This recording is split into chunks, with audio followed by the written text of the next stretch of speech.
নমস্কাৰ বন্ধুসকল, Himanta poultry farming YouTube চেনেলত পুনৰবাৰ স্বাগতম জনাইছোঁ আপোনালোকক সকলোকে মোৰ আন এটা নতুন ভিডিঅ'লৈ। বন্ধুসকল, মোৰ লগত আছে এটা ডিভাইচ আৰু এই ডিভাইচটোৰ নাম হৈছে হিউমিডিটি HTC1 টেম্পাৰেচাৰ কণ্ট্ৰলাৰ।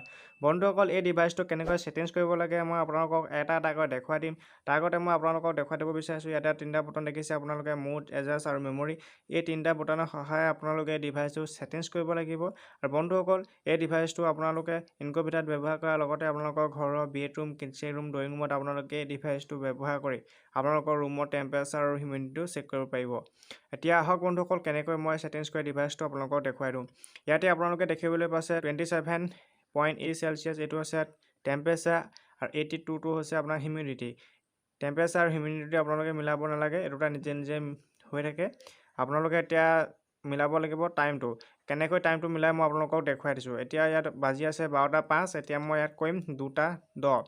তাৰ কাৰণে মই আগে মিনিটটো চেক কৰিব লাগিব, সেইকাৰণে যাব লাগিব মই মুড বটনত। মুড বটনটো আপোনালোকে দবাই ধৰি থাকিব।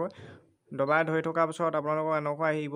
এতিয়া আপোনালোকে যিটো এডজাষ্ট বটন দেখিছে, এডজাষ্ট বটনটো আপোনালোকে টিপি গৈ থাকিব যেতিয়ালৈকে সংখ্যাটো নোলায়। এতিয়া মই ইয়াতে কৰিম 2:10। মিনিটটো এতিয়া মই 10টো চিলেক্ট কৰিব লাগিব। আপোনালোকে সংখ্যাটো নোলোৱালৈকে টিপি গৈ থাকিব। এতিয়া 10টো ওলাই গ'ল। এতিয়া মই ইয়াক ছেভ কৰিম। ছেভ কৰিবৰ কাৰণে মই যাব লাগিব মুড বটনত। মুড বটনটো এবাৰ প্ৰেছ কৰি দিয়াৰ লগে লগে এই মিনিটটো ছেভ হৈ যাব। এতিয়া মই মিনিটটো ছেভ কৰি ল'লোঁ। এতিয়া টাইমটো ছেট কৰিব লাগে। ইয়াত 12টা হৈ আছে নহয়, মই 2টা কৰিব লাগে। তাৰ কাৰণে যাব লাগিব এডজাষ্ট বটনত। এডজাষ্ট বটনত গৈ পিনি মই 2 সংখ্যাটো নোলোৱালৈকে টিপি থাকিম। এতিয়া আহি গ'ল 2। আকৌ ছেভ কৰিবৰ কাৰণে মুড বটনটো মই এবাৰ প্ৰেছ কৰি দিম। এই 2টো ছেভ হৈ যাব। বৰ্তমান এতিয়া টাইমটো ছেভ হৈ গ'ল। এতিয়া মই আপোনালোকক ঘণ্টাটো দেখুৱাম। আপোনালোকে 12 ঘণ্টা কৰিব নে 24 ঘণ্টা কৰিব। যদি 12 ঘণ্টা কৰে তেনেহ'লে আপোনালোকে মুড বটনটো এবাৰ প্ৰেছ কৰি দিব, ই ছেভ হৈ যাব। যদি আপোনালোকে 24 ঘণ্টা কৰিব বিচাৰে তেনেহ'লে এডজাষ্ট বটনটো এবাৰ ক্লিক কৰি দিব। ক্লিক কৰাৰ লগে লগে 24 ঘণ্টাটো আহি গ'ল। আপোনালোকে যদি 24 ঘণ্টাটো ছেভ কৰিব বিচাৰে তেনেহ'লে মুড বটনটো এবাৰ প্ৰেছ কৰি দিব, ই ছেভ হৈ যাব। মই এতিয়া প্ৰেছ কৰি আপোনালোকক দেখুৱাই দিছোঁ আৰু ই ছেভ হৈ গ'ল। এতিয়া আহিলে মন্থ অৰ ডে। আপোনালোকক মই দেখুৱাই দিবৰ কাৰণে টাইম আৰু তাৰিখটো আপোনালোকক দেখুৱাই দিছোঁ। আপোনালোকে নিজৰ মতে কৰি ল'ব কেইটা বাজিছে আৰু কেই তাৰিখ হয়। মন্থ ইয়াত মই কৰিম আপোনাৰ 5 আৰু ডেটো কৰিম 6। এতিয়া মই প্ৰথমতে মন্থটো 5 কৰিবৰ কাৰণে মই এডজাষ্ট বটনত যাব লাগিব। সংখ্যাটো নোলোৱালৈকে মাৰি থাকিব। এতিয়া 5টো আহি গ'ল।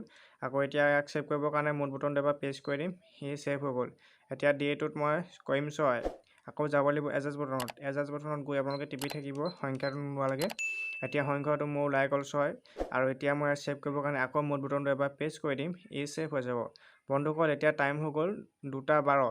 এতিয়া মই আপোনালোকক এলাৰ্মটো কেনেকৈ ছেট কৰে সেইটো দেখুৱাই দিছোঁ। আপোনালোকে মুড বটনটো এবাৰ প্ৰেছ কৰি দিব। প্ৰেছ কৰাৰ লগে লগে আপোনালোকক এনেকুৱা আহি যাব স্ক্ৰীনত 000। পোনপ্ৰথমে আপোনালোকে মিনিটটো চিলেক্ট কৰিব লাগিব, তাৰপিছত টাইমটো চিলেক্ট কৰিব লাগিব। ইয়াতে মই কৰিম 20 আৰু ইয়াতে কৰিম টাইমটো 3। মিনিটটো আগে চিলেক্ট কৰিবৰ কাৰণে মই মুড বটনটো ধৰি থাকিব লাগিব। ধৰি থকাৰ পিছত এনেকৈ আপোনাৰ আহি যাব স্ক্ৰীনত। তাৰপিছত আপোনালোকে বটনত গৈ আপোনালোকৰ সংখ্যাটো উলিয়াই ল'ব। যেতিয়ালৈকে সংখ্যাটো নোলায় আপোনালোকে ইয়াক এডজাষ্ট বটনটো টিপি গৈ থাকিব। এতিয়া মই 20 সংখ্যাটো উলিয়াম। মই ইয়াক এতিয়া টিপি গৈ থাকিম নোলোৱালৈকে। আপোনালোকে এনেকৈ টিপি গৈ থাকিব। আপোনালোকৰ যিমানটো এলাৰ্ম লাগে আপোনালোকে নিজৰ মতে মিলাই ল'ব। এতিয়া আহি গ'ল ইয়াতে 20 আৰু ইয়াতে এতিয়া মই মিনিটটো ছেভ কৰিম। তাৰ কাৰণে যাব লাগিব মুড বটনত। মুড বটনত এবাৰ প্ৰেছ কৰি দিয়ালৈকে এতিয়া মিনিটটো ছেভ হৈ গ'ল। এতিয়া মই টাইমটো চেক কৰিব লাগিব। তাৰ কাৰণে আকৌ যাব লাগিব মই এডজাষ্ট বটনত। এডজাষ্ট বটনত গৈ মই 3 সংখ্যাটো উলিয়াই ল'ম। 3 সংখ্যাটো উলিয়াৰ পিছত আকৌ মুড বটনত এবাৰ প্ৰেছ কৰি দিম, ই ছেভ হৈ যাব। বন্ধুসকল, এতিয়া এইটো 3:20টো এলাৰ্ম মই ছেট কৰি দিলোঁ। যেতিয়া 3:20 হ'ব এই ডিভাইচটো এলাৰ্মটো বজি উঠিব আৰু আপোনালোকে কোনো ইয়াক বন্ধ কৰিব নালাগে। এলাৰ্মটো ডিভাইচটোৱে নিজে নিজে বাজিব আৰু নিজে নিজে ই বন্ধ হৈ যাব। এতিয়া মই আপোনালোকক দেখুৱাই দিম এই মেমৰি বটনটো কাম কি। আপোনালোকে ইয়াত দেখিবলৈ পাইছে 84, এইটো আছে হিউমিডিটি। আৰু এইটো যদি মই মেমৰিটো টিপি দিওঁ ই মেক্স হৈ যাব, মানে হাই হৈ যাব ইয়াৰ হিউমিডিটিটো, আৰু টেম্পাৰেচাৰটো একে থাকিব। এতিয়া মই আপোনালোকক মেমৰিটো এবাৰ ক্লিক কৰি দেখুৱাই দিছোঁ। এতিয়া মই মেমৰিটো ক্লিক কৰাৰ লগে লগে আপোনালোকে চাবলৈ পাইছে ইয়াত হিউমিডিটিটো হাই হৈ গ'ল, মানে মেক্স হৈ গ'ল। ঠিক আছে, 87 হৈ গ'ল। আৰু এতিয়া নিজে নিজে ই নিজৰ পজিশ্যন আকৌ হিউমিডিটিটো আহি গ'ল। বন্ধুসকল, ইয়াৰ চাওক লুকটো বহুতে এটা ধুনীয়া হয়। এটা ফ্ৰণ্টৰ লুকটো আপোনালোকে চাবলৈ পাইছে। আৰু যদি ইয়াৰ বেক চাইডটো চাই, বেক চাইডটো বহুত ধুনীয়া এটা ষ্টেণ্ড দিয়া আছে। এই ষ্টেণ্ডডালৰ সহায়ে আপোনালোকে টেবুলত এই ডিভাইচটো ধুনীয়াকৈ থৈ দিব পাৰিব। যদি আপোনালোকে ৱালত লগাব বিচাৰে তেনেহ'লে তাৰো এটা সুবিধা আছে। ইয়াতে এটা বাট দিয়া আছে, এই বাটটোৰ সহায়ে আপোনালোকে ৱালত লগাব পাৰিব গজাল লগাই।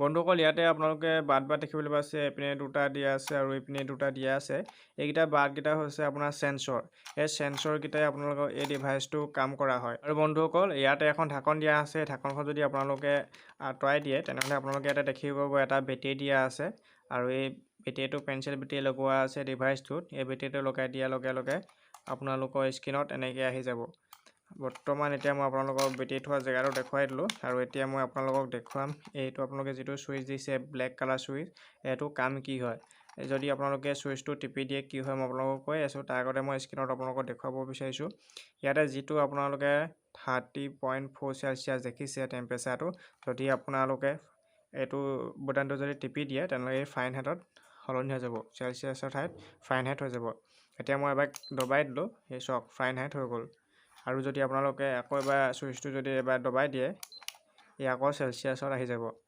বৰ্তমান ইয়াৰ সুইচটোৰ কাম সেইটোৱে হয় আপোনালোকে ফাৰেনহাইটত চাব পাৰিব আৰু যদি আকৌ এবাৰ দবাই দিয়ে সেলচিয়াছত চাব পাৰিব বন্ধুসকল ডিভাইচটো এটা বহুতেই ধুনীয়া হয় আৰু আপোনালোকক মই দেখুৱাবলৈ চেষ্টা কৰিলোঁ এই ডিভাইচটো কেনেকৈ সেটিংছ কৰিব লাগে অকল আপোনালোকে ইয়াৰ ফ্ৰণ্টৰ সাইডটো দেখিলে ইয়াৰ ফ্ৰণ্টৰ সাইডটো কিমান এটা সুন্দৰ লুক দিয়া আছে আৰু আপোনালোকে বেক সাইডটো দেখিলে আৰু এই ডিভাইচটো যদি আপোনালোকে ল'ব বিচাৰে তেনেহ'লে ডেছক্ৰিপশ্যনত ফ্লিপকাৰ্টৰ লিংক দিয়া থাকিব আপোনালোকে তাত গৈ ডিভাইচটো পাৰচেজ কৰিব পাৰে আৰু ভিডিঅ'টো বৰ বেছি দীঘলীয়া নকৰোঁ ভিডিঅ'টো যদি চাই ভাল পালে লাইক শ্বেয়াৰ এণ্ড ছাবস্ক্ৰাইব কৰিব একেবাৰে নাপাহৰিব আপোনালোকৰ এটা লাইক আৰু ছাবস্ক্ৰাইবাৰ আমাক মটিভেট কৰে আগলৈকে নতুন ভিডিঅ' বনাই যাবৰ কাৰণে আকৌ লগ পাম আপোনালোকৰ লগত আন এটা নতুন ভিডিঅ'ৰে আজিলৈ দিলোঁ টাটা বাই বাই জয় অসম